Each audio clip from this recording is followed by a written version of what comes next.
Hello, everyone. Today I'm here to talk about a science fiction classic from the 1950s.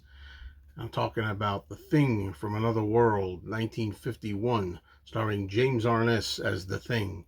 Or is that Curly Howard of the Three Stooges? I mean, that's a monster. No, anyway, I'll tell you what I mean by that. I was really down on this film for most of my life. I tried watching it a few times, and every time I'd watch it, I would say to myself, I don't know, it just seems like the monster just is a guy with like regular clothes on, and he's a bald man. I mean, how terrifying is this? Now, I love old movies. As a matter of fact, my favorite horror and science fiction movies are the ones that are in black and white, the Universal classics, the Val Lewton classics. I like suggestive horror. I like movies, horror and science fiction, that have a cast of characters that you can get invested in, that are well drawn characters, and a story, something that's really written well, with a purpose.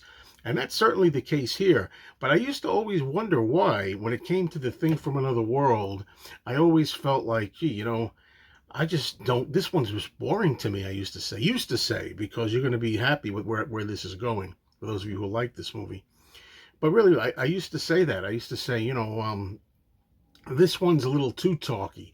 I like talk. I like setting up scenarios. I do not. I prefer a a story arc, and I like a tale to be told. So I have no problem with dialogue and things like that. So for me to say that I found this too talky my whole life and kind of uneventful my whole life was really saying something. Um, anyway, so I give this many tries, and I got this in the collection recently that I found. You can see videos on it if you go back a few videos, collections that have come in of Blu-rays on my store. And I went ahead and said, I'm going to give this one more try. And you know what? I liked it this time. I appreciated it. It doesn't happen often where you see a movie like a couple of times, two or three, four times, and I don't know what it was. The mood was right. Maybe the Blu-ray quality was right. Whatever it was, I took it on its own terms this time, and I enjoyed the movie. And I recognize this as to why it's so popular. And you have to also consider something about this movie. This movie being made in 1951, and I haven't checked for sure, but I think it's the first movie of its type. In 1951, you also had The Day the Earth Stood Still. That's another classic that I used to think was also kind of like, on the Dullsville side, that I later came to appreciate. Um, but yeah, really, you got to take into consideration when you watch a film like The Thing from Another World today, you start to think to yourself, wow, this seems like such a cliche.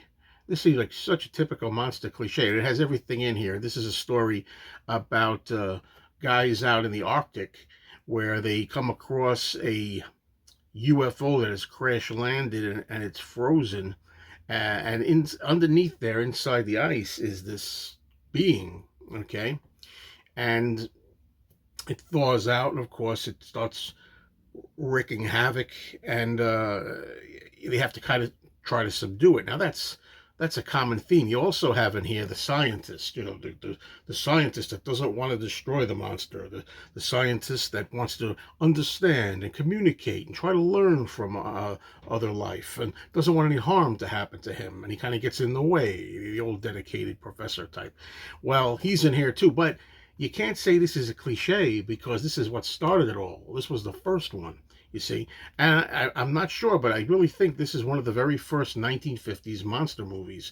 After this, we'd have all kinds of things: giant bugs, teenage werewolves, you know, giant monsters, crab beasts, and all kinds of things.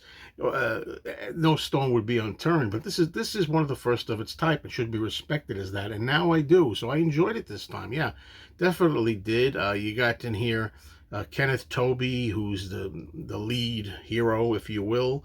You have Margaret Sheridan, who plays a very strong-willed woman in the group. She's the only female in the group, really, and I really think that she's really, really a good character.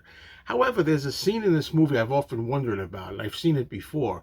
I remember one time they said there's a bondage scene in this movie with handcuffs, or if not handcuffs, getting tied up by the wrists. And I remember thinking to myself, wow, that's kind of weird. And I remember seeing a version that had that, I think, reinstated in it. You know, I don't. Maybe it wasn't in all the time. Maybe some copies of this film cut that out. All I know is when I watch it this time, I do have to say, you know, in this particular kind of movie here, it doesn't fit. I mean, it's kind of risque for 1951. It's kind of like kinky in a way for this kind of movie, but it doesn't really fit in. And it could easily have not been in the final cut. And I don't know. I don't think it was necessary to have it reinstated if it was indeed cut. But no harm, no foul. Yeah. So the thing about it, as I was saying, this monster that comes in the ice and gets loose. You know, as I say, yeah, just a small quibble. I mean, he has a couple of good scenes where he's very tough and he shows that he can be a being to be reckoned with. However, this is supposed to be a plant monster. This thing is like a plant. In fact, one person refers to him as a carrot monster, like a kind of a living carrot. Okay? And if that's the case, like a vegetable, you know, I wonder why people laugh at the episode of Lost in Space called The Great Vegetable Rebellion that has a carrot man, a guy in a carrot suit. I mean, this isn't that far removed from that. But yeah, what can I tell you? It delivered the goods here. I am a fan of this movie, and I said that I didn't think I'd be because I've tried this a few times before and found it, like I say, kind of on the dull side and kind of on the yakety yakety yak side. But this time, it all worked for me. You know, I am a fan of the John Carpenter modernized remake from 1982 of The Thing. You know, I like The Thing much better. The Carpenter film, it kind of pays closer attention to the source, the book called Who Goes There? And this one, not as much, you know. But for its time, I could see why this was a winner, you know. Now, the direction, here's the thing it says producer Howard Hawks, the great Howard Hawks, and directed by Christian, I never know how to pronounce this, Nibi or Nibi. And there's some controversy as to did Howard Hawks direct this actually and give the credit to the other guy? Because I think the reason why this got so much acclaim over the decades was because it was Howard Hawks. It was a Howard Hawks film. So, oh, it's the great Howard Hawks. You know, if this had been directed by Hitchcock, you know, or you know, somebody, or John Ford or something, everybody'd be like, oh, this may be a monster film, but oh, we praise it because it's the great director. That's what I used to think. Now I get it. Now it works. But prior to this screening, I thought to myself, I think it's the guy's name, Hawks, that's given this the reputation it is. But no, so glad I found this. So glad that I appreciate it. Yeah, it's a great 50s film, actually. Good monster film, good science fiction film. And as I keep stressing, and I'll go out on this, it's the first, or one of the first. So try to imagine when there was nothing else like this around for the most part.